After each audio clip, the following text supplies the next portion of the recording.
Sure.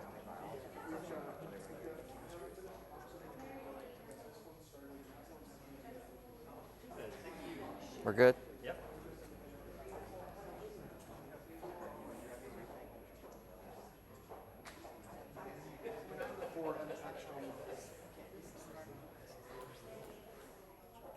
So if you haven't logged in or signed in, you can sign in through the QR code or the Google form.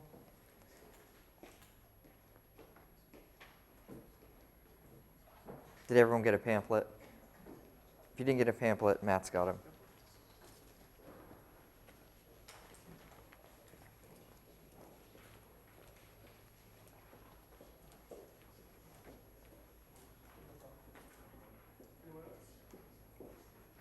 There's somebody coming in. Somebody out. Someone's coming in back. Oh.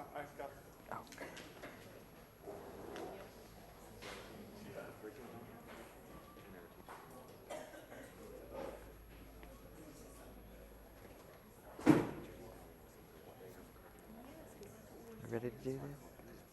All right. But we're live streaming. I know. Good morning, everyone. We're going to go ahead and get started. Thank you for coming. What we're going to start off this session with is actually a poll everywhere. And it's very interactive. It's kind of fun.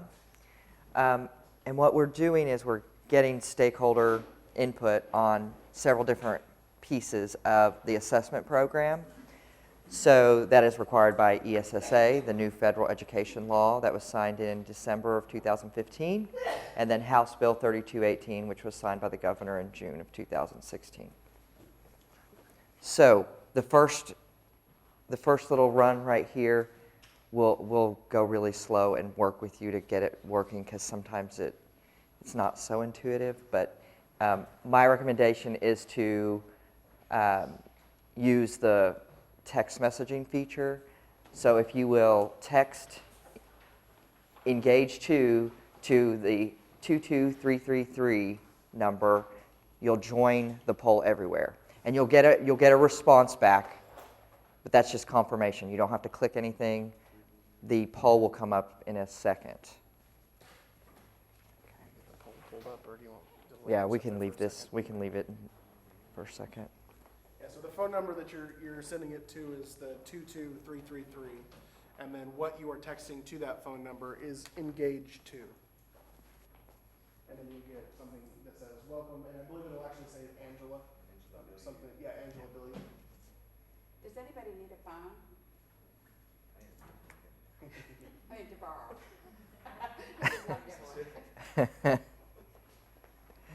Okay. Yeah, go ahead and.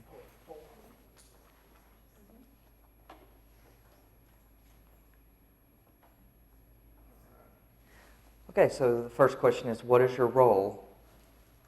And you will text A, B, C, D, or E, whatever applies.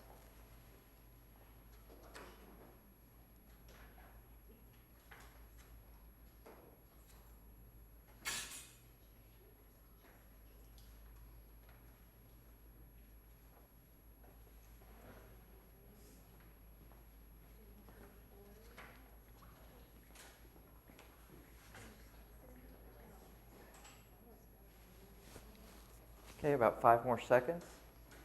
Did everyone? Did it work? Yeah, did it work for everyone? It's not sending.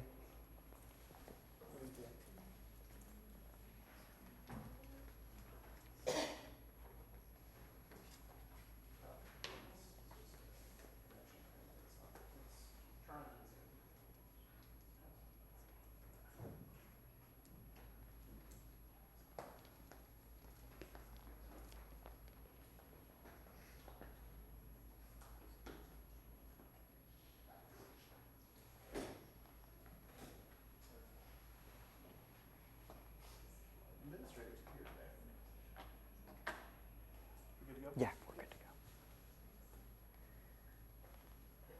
go. All right, the next question. What community/school type do you represent? Suburban, rural, urban, or virtual?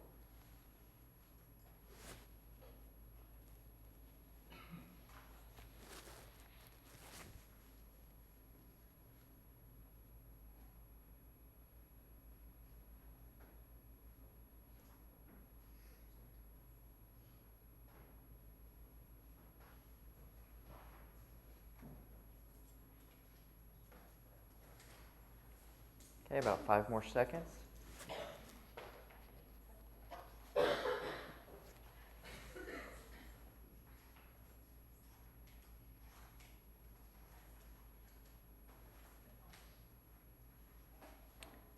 What part of Oklahoma do you represent? Northwest, northeast, southwest, southeast, or central?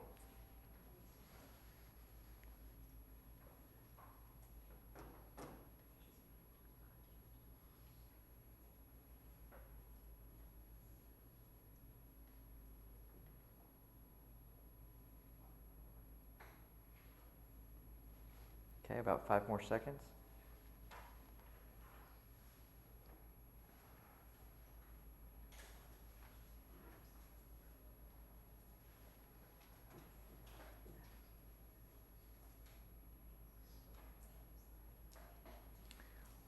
What groups are you a representative for? Select all that apply. So if you want to select multiple, you type A, comma, B, comma, C, for instance.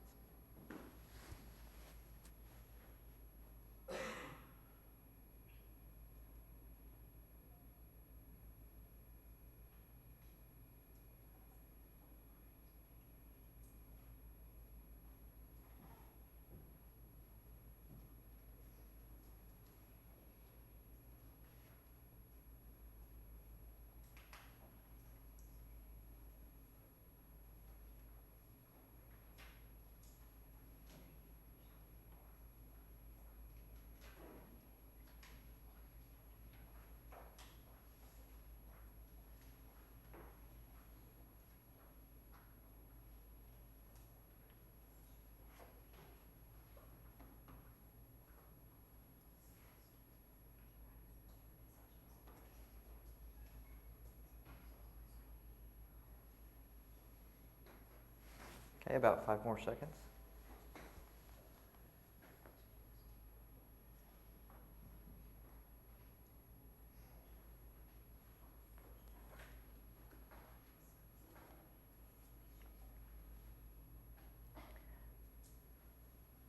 So these next couple questions are assessment literacy questions. True or false? A norm reference test compares students' capabilities to a sample population in a similar group. And this literacy test is just because our House bill asks that we look at these kinds of considerations, norm reference versus criterion reference, and so this is just kind of an information sharing. And this part of it does have a correct answer, which you'll get into.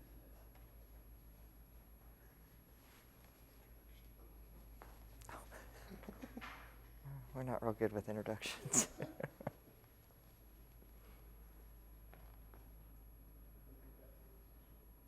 Okay, so the correct answer is A.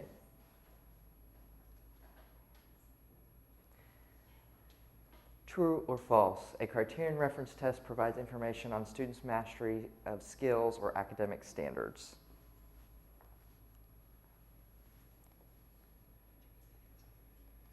Yeah.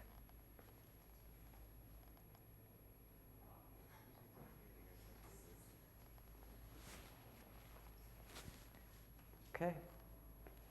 True.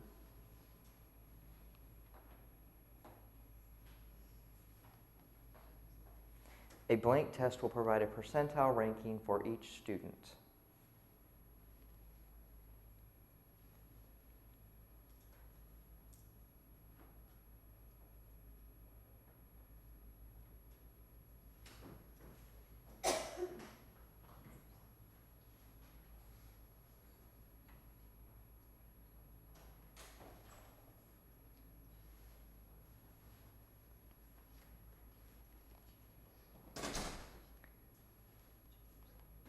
So this one, the correct answer is actually C. You can get percentile ranking from a criterion reference test. It's just not something that's very typical.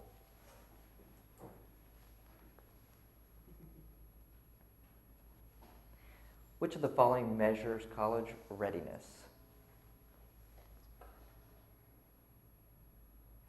This is a one that you can put a comma to separate your answers if you haven't before. Yeah, if you select all that apply and add a comma to the A, B, C, or D choice.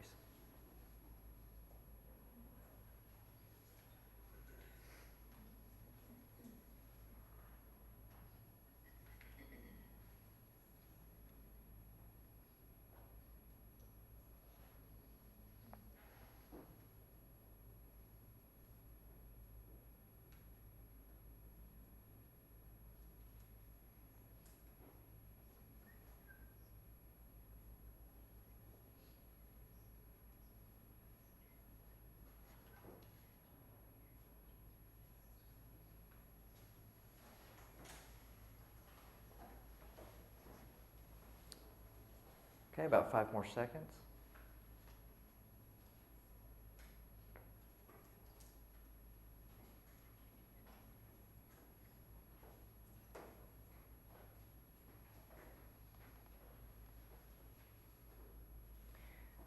Which of the following measure career readiness? Select all that apply.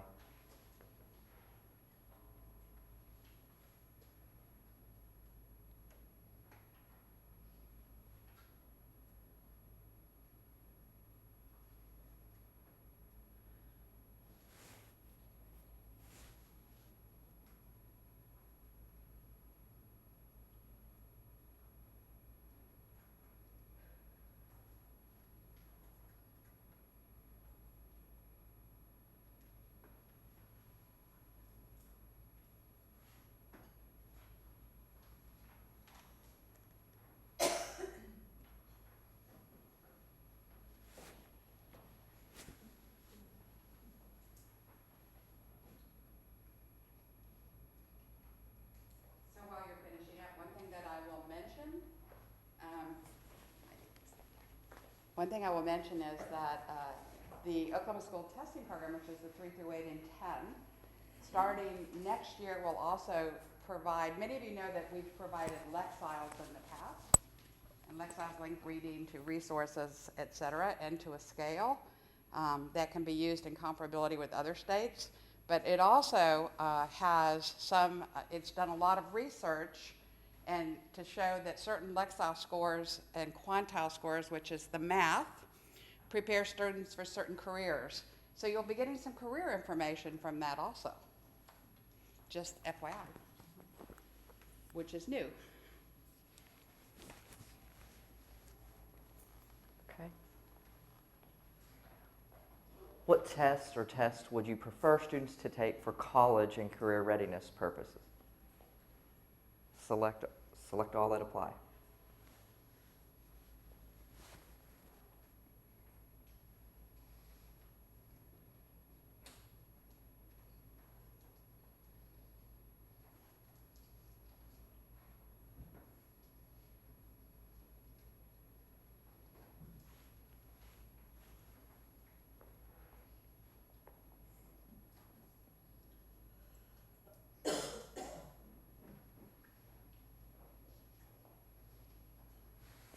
Okay, about 5 more seconds.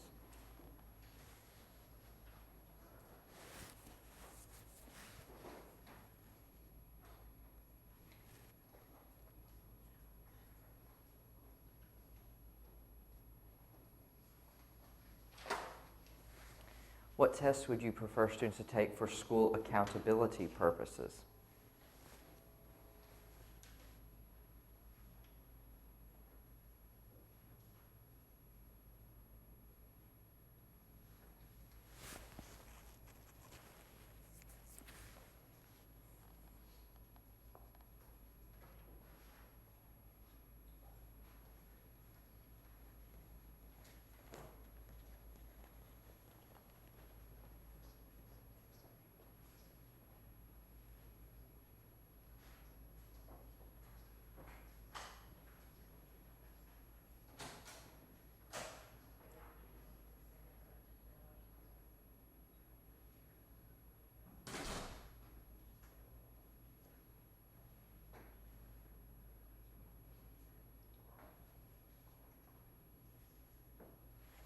Okay, go ahead.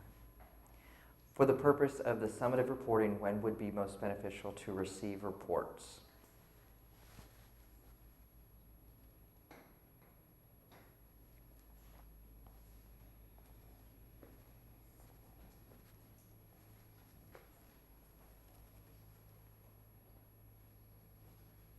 Okay, about 5 more seconds.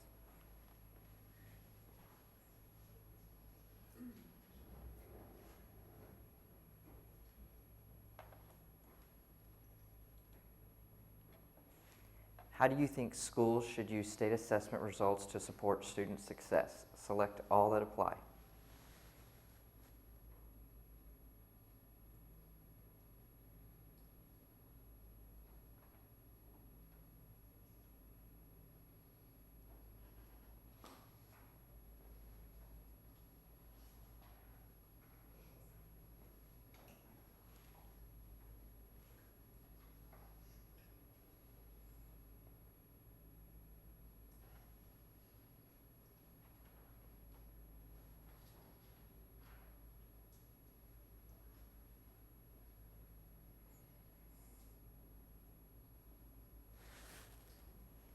Okay, about 5 more seconds.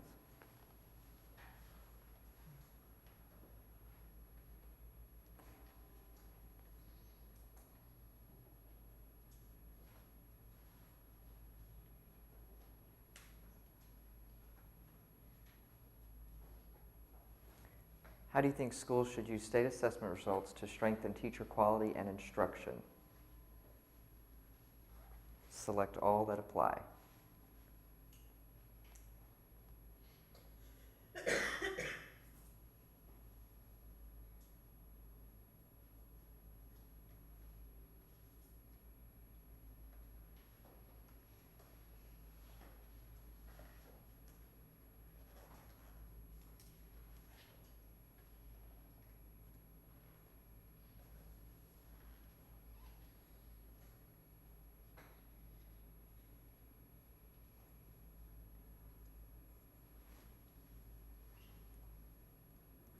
Five more seconds.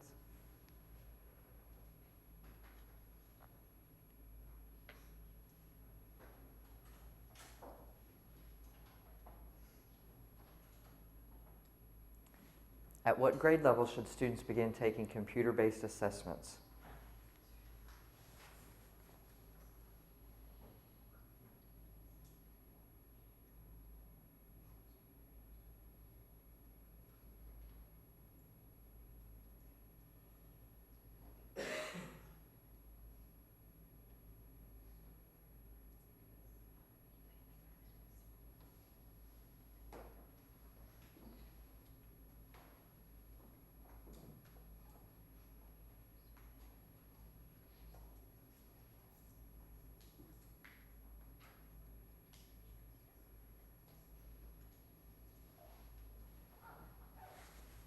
Okay, about 5 more seconds.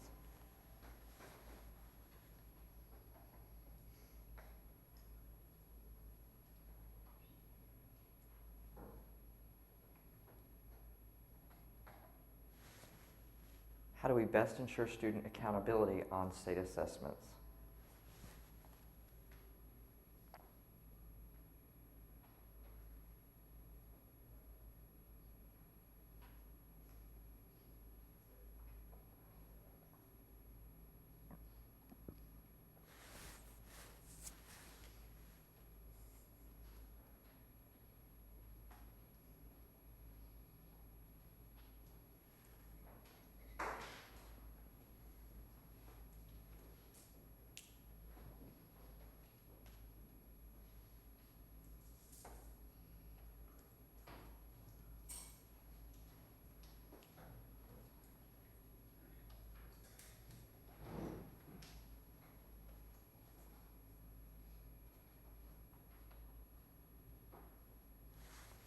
About 5 more seconds.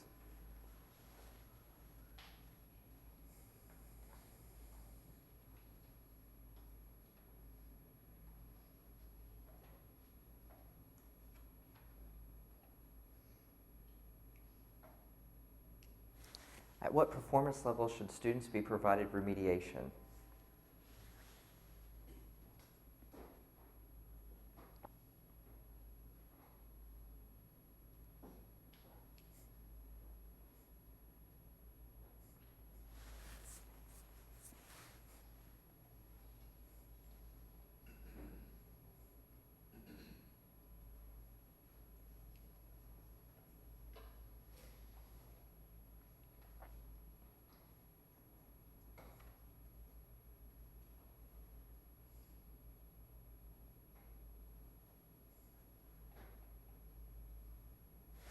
About 5 more seconds.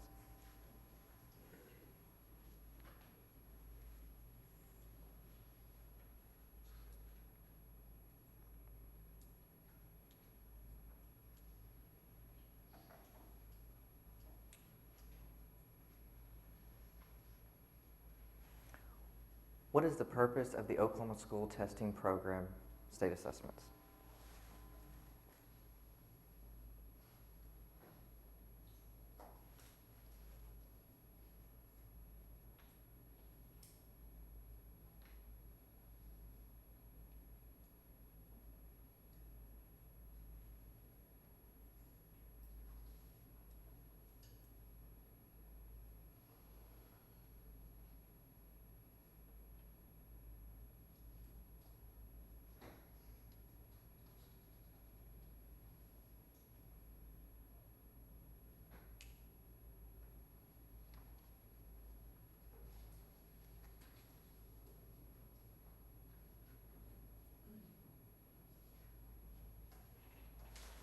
About 5 more seconds.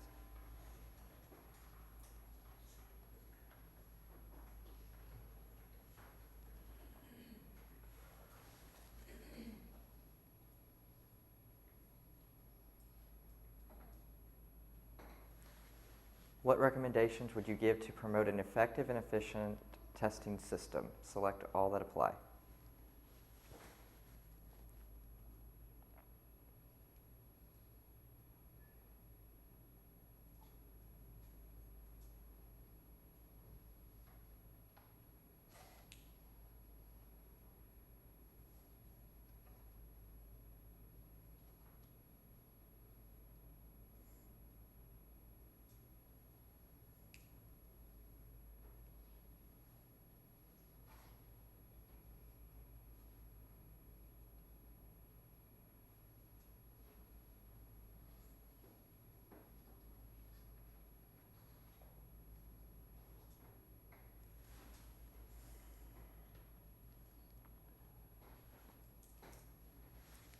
About 5 more seconds.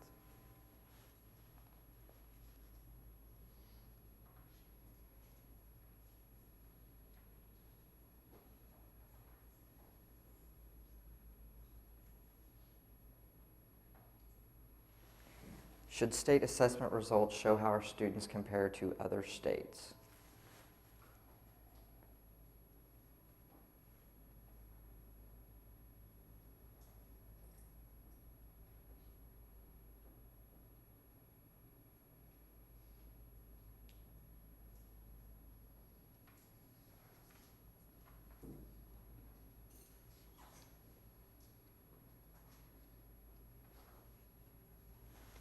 About 5 more seconds.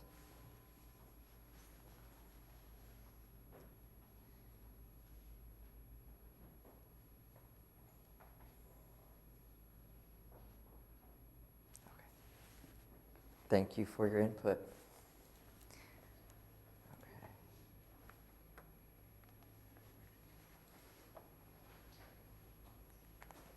So while he's pulling that up, I might just mention that these results are going to be aggregated from these results are going to be aggregated from all of our sessions across the state of Oklahoma.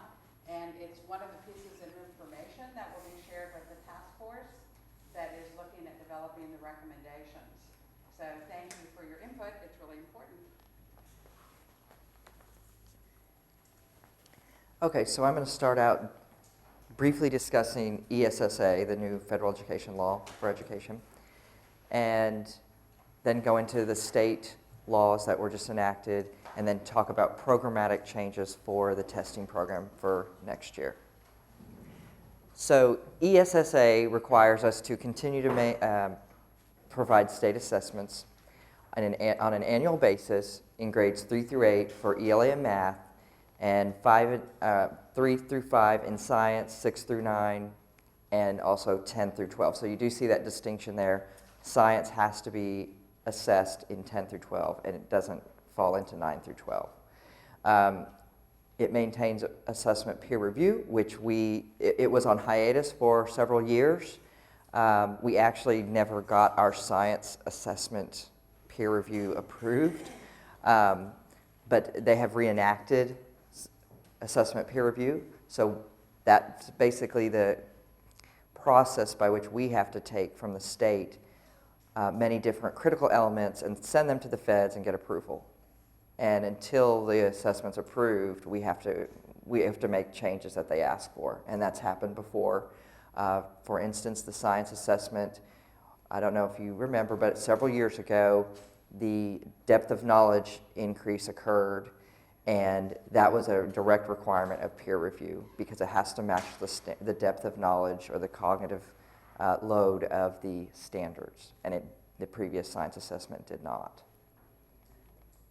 Okay, so the last little thing, and they're very, very specific about this in ESSA, and it does require us to measure the full depth and breadth of our state standards. Previously, we would asterisk certain standards and say that we were going to measure them locally. We cannot do that any longer. However, we do have a 1-year waiver for speaking and listening. So since those are now in our standards, we have to find a way to assess them. House Bill 3218. So this law, of course, is an Oklahoma state law, and it was enacted after ESSA. And it basically, in a lot of ways, just repeats what ESSA says. But what it did do is it repealed all the non-federally mandated tests except for U.S. history in high school. It repealed EOIs, OCCTs, and ACE, graduation requirements. And it also eliminated the requirement for a fine arts assessment. So if you're the person responsible for submitting that to the State Department, the last fine arts assessment report you had to submit, that's the last one you had to do it by June 30th of this year. And something that the House Bill 3218 also says is that in the future, for graduation requirements, there will be certain rules for students that come into the state at the end of their high school career, so they don't get bogged down, because I would get quite a few phone calls that students come in January of their senior year and they were required by law to either have an alternate test or take 4 of 7 of the EOIs or 5 of 7, whatever courses they were in. So hopefully that will kind of fix that issue that cropped up quite a bit. Okay, so I'm going to discuss 1617 and briefly touch on 1718. 1617 is a transition year, so we are really going through the whole process. The House Bill 3218 gave a lot of latitude, but that's why we're here with our survey, is that we have to actually provide the legislature with a report and get stakeholder feedback. And that's not just in House Bill 3218, but it's in ESSA as well. So we're kind of killing 2 birds with 1 stone here. So the assessments for next year will be ELA and math in grades 3 through 8, and once in high school for ELA and math. You will notice that they are no longer reading tests, they are ELA tests, because we have to measure the full depth and breadth of our standards. So we are going to, in 3, 4, 6, and 7, measure writing or the writing process with multiple choice the best we can. And then we will have a constructed response item in 5 and 8. So, and 10, right, and we'll still have grade 10 ELA. And that's really no different. I mean, honestly, the English 2 test is going to be very similar. We have a question. Yes. On the science test, if they've taken it as a freshman, do they have to take it? I'll get to that in a minute. I'll go through all that. Okay, so for 1718, we don't know what's going to happen, honestly. We're going to submit our recommendations, but it's honestly going to be up to the legislature to decide exactly what happens, the same way that the standards were ratified. Except one caveat is that they have to approve it. If they don't approve our recommendation from the board, then it gets kicked back to us, and so they have final say on what happens. So this upcoming school year, we will be going out to RFP to solicit for a new testing vendor for the whole program. So that will be a lot of fun. Is that for 17, 1718, 18? yes, 1718. So every 1718, we can't really talk. We can't tell you what's going to happen. We don't know. But 1617, as a transition year, we can tell you.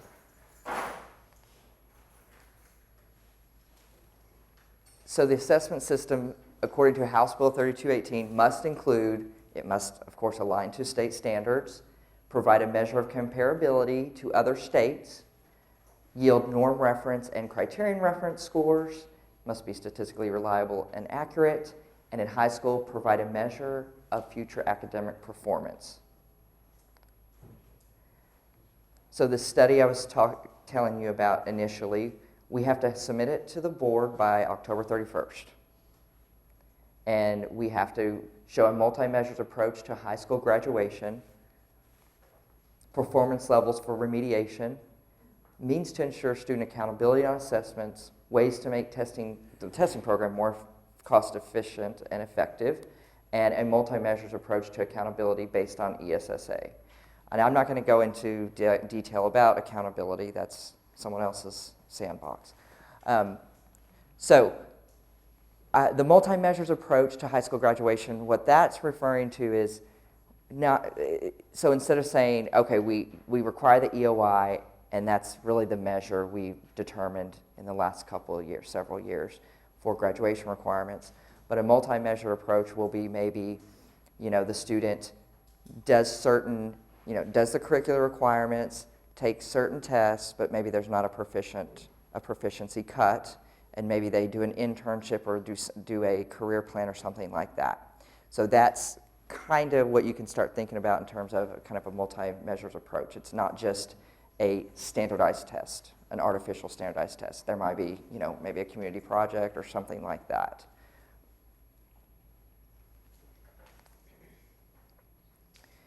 So, as I said, once we submit our report and it gets adopted by the board, if they choose to adopt it, then it goes to the legislative process in February. Accountability, I am going to touch on it briefly. Basically, for this year, nothing in account A through F changed. The measures, the metrics are all the same. So there are no changes in A through F's actual grading system this year. Okay? But according to ESSA, our current A through F system doesn't meet ESSA requirements, so it has to be changed. And some of the requirements are, of course, student performance on state tests have to be in our accountability system, graduation rate, an additional academic indicator for elementary and middle school, English language proficiency for English learners, and that's kind of new. It fell kind of in the AMAOs before, and now it's getting moved into the accountability system, the whole school accountability system. And then one indicator of school quality or student success. So like I said, if it's approved, it'll go through the legislative process, and we will see changes for 17-18, most likely. Okay, so programmatic changes to the actual testing program. So kind of the nitty-gritty of the program. So EOIs are decoupled from graduation requirements as of July 1. The retest windows and all of the winter windows and summer windows are all gone. So those will not occur this upcoming school year. So we will only have one window, and it's in the spring. We will have grade 10 assessments in ELA, math, and science. So students enrolled in grade 10 will take an ELA, a math, and a science test. The blueprints are online. We posted those in June. The science blueprints have been online since May. The tests and item specs for science are posted. Those have been posted since May. The tests and item specs for the new standards and the new assessments will be available in September, early September. Early to mid-September. I just looked at the schedule yesterday, so that's when you can expect that. So we are going out to bid for a college and career readiness assessment, and we should know, hopefully by October, who the vendor might be. Okay, so. You know when you're going to be, what grade you'll give that from? It's junior year.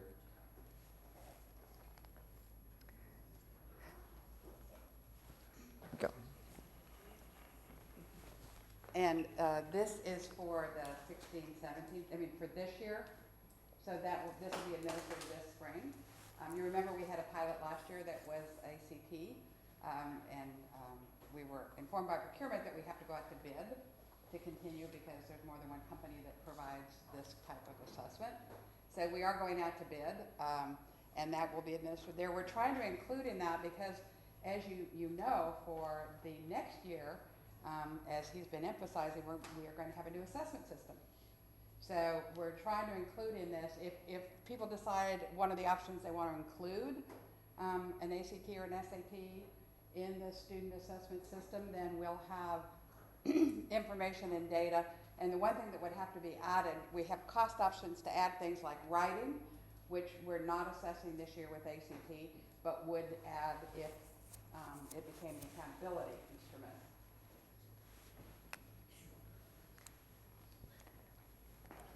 Okay, so here's the infographic for what does the testing program look like next year. So you'll see grades 3, they're all grade level tests, so 3 through 8 plus 10. And then on this other side it says plus college career readiness assessment. That will not necessarily be required next year. That'll be optional for students to participate. Yeah, I'm sorry, 16, 17. Yeah, this upcoming spring. So I will point out, so biology, the science, the grade 10 science test. So students that have a valid OPI score for biology and EOI will be exempt from the grade 10 science test. And valid, I mean they have to have a score between 400 and 999 on the OPI index. So if they are exempted, DNA, absent, they have to take the test. They will not be exempted. We're going to build it and program it in the pre-code, which is something I'm working on right now. And so we'll know if a student's taken it. So if they don't have a record, then they will be taking the grade 10 test, yes. Use the word may be exempted. Does that mean it will be required to be taken out, or if districts decide to test them again, will they have the option? Well, okay, so the question is it optional? Can we put them back in? So the pre-code lets you put them back in, but the way we program it, we're yanking all the kids out. So if you want to go in there and manually put them back in, I'm not going to protest. But you're going to pull them out. We're not going to really pull them out. We're going to suppress them.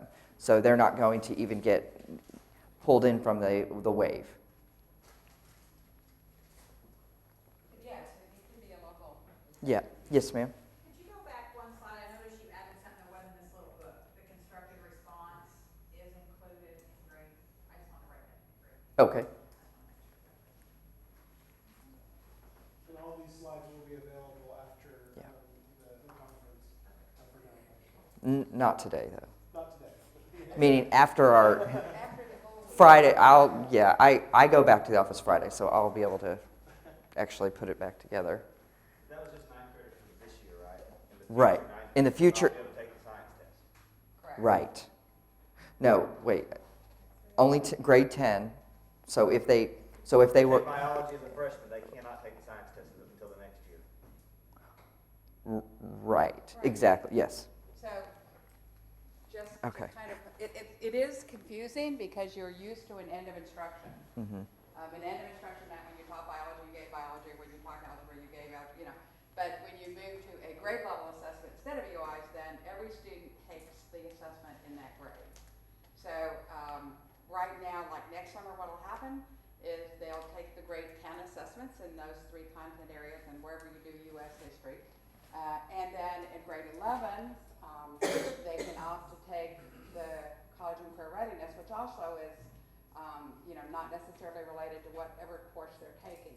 So their high school now is basically an articulated program that we want to articulate 3 through 8 and grade 10 so that we can begin, if in accountability people really want to use growth, you need an articulated program, and then add the grade 11.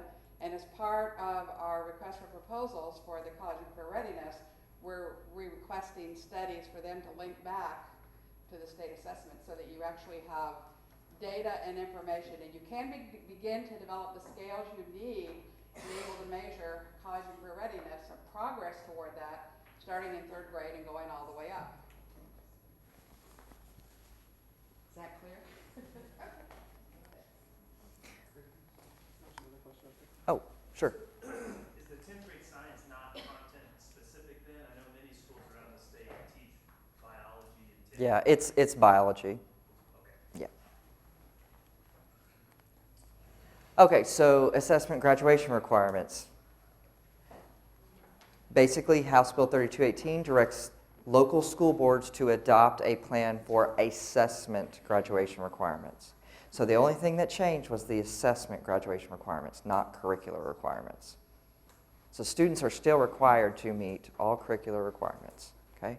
So as of July 1st, if you have any students that didn't maybe graduate because of the EOIs, then based on your local school board's decision, they can graduate them if they've met the curricular requirements and the other local decisions up to September 30th for this cohort, for the 16-17 graduation cohort, actually. So, September 30th is the cutoff date for students who can be counted in the graduation cohort for graduation rate cohort for this 15-16 school year. So they would, I'm sorry? September 30th is the last day. September 30th, 2016. For the cohort, they give you all the way until September of the year after they were the May. So they would be a 15-16 graduate. So that for that specific year. Mhm. That's when the cohort ends. Okay, so you're saying in 16-17 year, this won't be a requirement?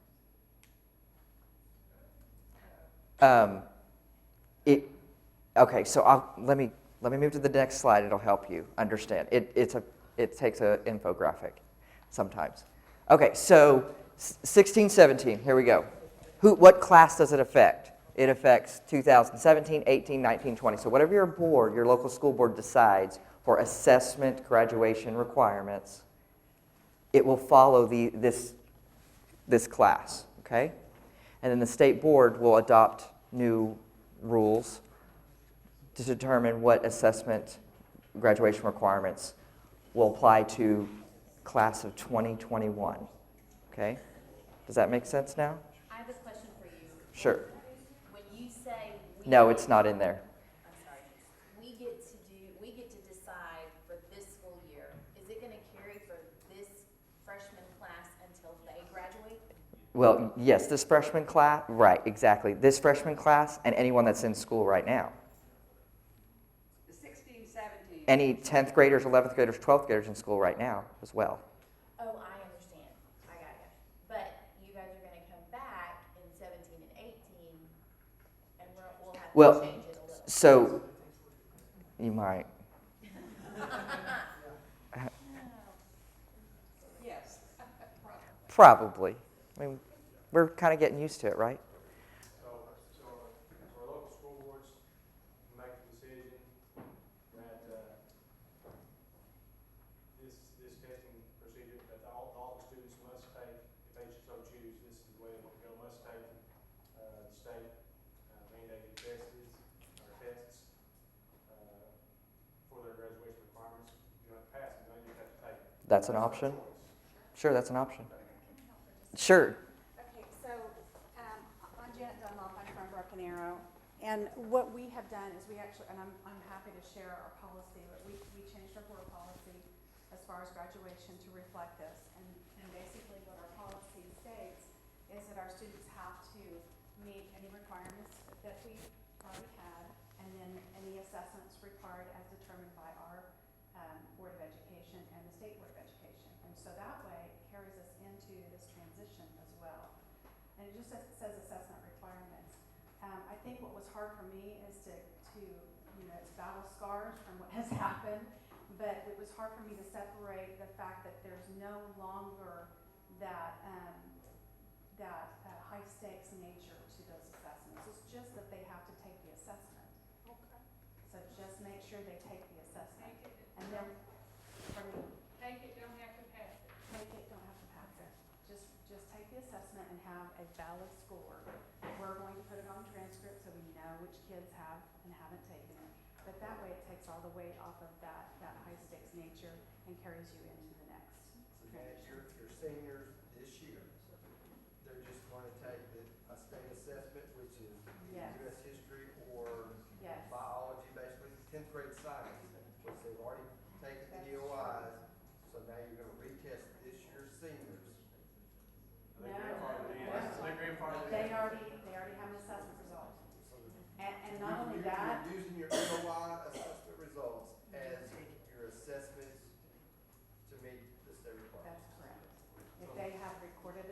results. Since there's no retest, if a kid's absent, what are you gonna do? Well, they're gonna have to take some alternative exam. I believe when the ACT, that if they take the ACT, that would work as an assessment. And But they that's- don't have to pass. No, no. it's Not a unless, couple. So they will- not unless the local school board determines Right, that. your school board votes It's up to that your way, local school yeah, board. But no. It's not a state requirement anymore to pass, basically. That is your local board decision of how you award that diploma. That is not a state. The A through F accountability system is the same. So it will count against you on your A through F If what? if they don't perform well on Okay, this test. yes, it will But count they against your don't A have through to- F. But Right. they do not have to perform well. So I think we have and maybe we need to start saying student accountability, which was, EOI, and school accountability. So they're two separate things. And I want to clarify something really quick about on the school accountability portion of this. You guys haven't begun the comprehensive exit report or the cohort graduation report for the graduates of the 15-16 school year. So what that means is at that point in time, up until September of this year, all of the graduation requirements that already exist will be applied to that 15-16 cohort class. So when you guys begin those entering that data into those applications, you're still following everything as you've always done it for the last few years. So the next graduating class, the 16-17 graduating class, which again you would begin working on the comprehensive exit report and the graduation report in September or October of 2017 for the 16-17 graduates. That is what we're talking about here when we talk about 16-17. Okay, and that's an accountability issue. Remember, some of their data is a year late. They just need it. So you have to always I keep told in them mind that. the data is a year late. I think that's confusing. Okay, I'll say it again. So it's really an accountability issue. Yes. Okay. I'm sorry, back to the question about the school board. Did your school board have to adopt an alternative assessment for those students who might have been absent for UIs? We just set an assessment. That way it opens it up to where we can determine that within our local schools. Did you say any kind of assessment? We just said assessment. We did not determine which. Some districts have said they're going to create a local CRT. Yeah. We give the ACT to every junior, so they've got assessment results, no problem. So as of July 1st, the EOI requirement to graduate does not apply to any students. So if they're going to graduate from here on out, that the EOIs they are not required, but a local school board could say, well, you have 4 EOIs, you may not have passed them, but that's your assessment graduation requirement and it's met. Yours was about specific assessments. Yes, I mean, like, thinking of a senior, that would be a senior for the 16th, 17th year. For instance, he passed NG2, he passed algebra 1, he hasn't passed, let's say, US history. That doesn't matter anymore? Okay. Not from the state level, it doesn't matter. It's up to you. Right, it's up to the local level, okay? Here, let me just say one thing. So you no longer need to call the assessment office about graduation requirements. This is a local decision about what you do. So it's good to hear examples, but just remember that assessment and graduation requirements are decoupled as far as the state, at least for this year. And it also counts for your seniors that should have graduated this year. So if you've got a senior who didn't graduate this year because they didn't pass an EOI, you know what? As long as you have that board policy in place, you can graduate that senior if they met all local requirements. How retroactive is that? July 1, it took effect. How many more slides do we have? I'm trying to move away from No, okay, so I do know the answer to that. So it's July 1st in terms of, if you're talking about accountability and graduation rate, it's not retroactive. So you can't go back and say, well, this student was supposed to graduate in July of 2014. You can give it, right, but you can't, it's not retroactive in the sense of you can give them a diploma from July 2014. It would be July 2016. So, Change your graduation rates, but the student can get their. correct, right. But there's no, right, but the data can't be retroactively changed. I just want to make that very clear. Thank you. Okay, so we still got more. We're about out of time here, so we're. Yeah, so we're going to talk about something that's not as great to talk about, but we'll work through it. So we're looking at 3 options for the testing calendar this next school year. Yeah. So this, there are things about assessment that are difficult, whatever direction you need to go. And it was interesting when you answered the question about when you wanted to get test results. What did you all say? All of you actually. The end of the year. So what does that mean? Does that mean you can assess until the end of the school year and plan to get your results back and plan to get them to parents? No. So it's always this very difficult balance between when you assess and when you get your results back. This year, the transition year, you have new standards, you have new assessments, which means you have what? Standard setting. You have standard setting. In other words, now you have to decide, when is a student proficient? When are they advanced? When, you have to look at those levels. You have to bring in teacher committees. We have to go through a whole process.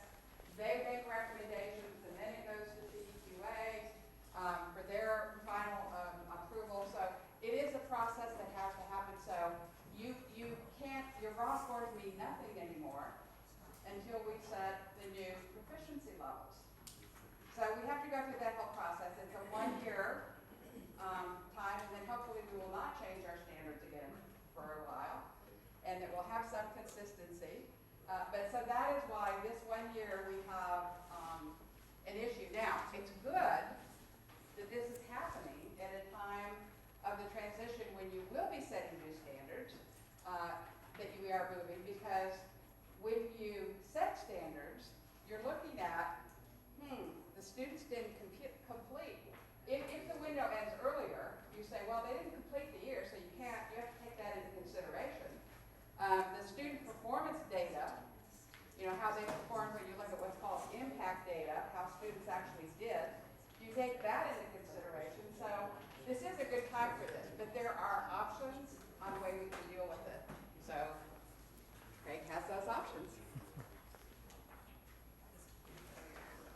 Okay, so the first option is a calendar, or a testing window that is early and shorter. So you'll see how it impacts the reporting. So the RSA testing would occur in between March 27th and March 31st, and then it would be a much shorter window. The actual online assessments would be complete April 21st. So the reporting for RSA you'll get in June 2017 based on this calendar, and then the preliminary reports would come in August, and all the final reports would come in September, and the student paper reports would be shipped to the schools October 2017. This is the soonest you would get your reports based on this option 1. Okay. Option 2, early and longer testing window. Okay. So RSA testing is still early, March 27th through the 31st, and the RSA reporting would come in June 2017. But if we extend the window to May 6th for the online portion, our preliminary results would not come in until September. So that would be like your 2-week reports. They won't come in until September. All final reports would come in October, probably mid to late October, and then the student paper reports would be out in early November. The final option, the same start and length as 15-16 testing window. So if we keep it the same, what we're looking at is RSA reporting not till probably mid to late July, all preliminary reports October 2017, finals November 2017, and the student paper reports the very end of November. So When will we know which? So we put out a Survey Monkey, and if you are a superintendent or a district test coordinator, you should have it in your inbox. If you don't, you can go to the assessment homepage And there's a link for the SurveyMonkey underneath the announcement. So if you've gone to the assessment webpage before, which I'm sure you probably have, it's on that very front home page, landing page for assessment. And there's a link. I'm sorry? July 30th? That's when Mayor will make a decision. Oh, yes, I'm sorry. The survey will close July 30th. So, yeah, go on there and take that and give us some feedback.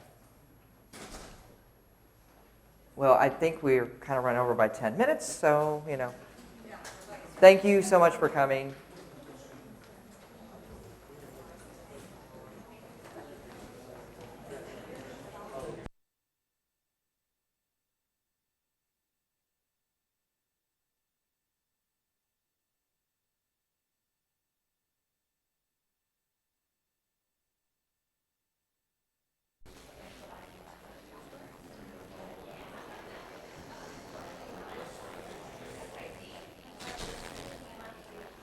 All right, as the last few people filter in and sign up, I'm going to introduce myself. My name is Matt Morgan.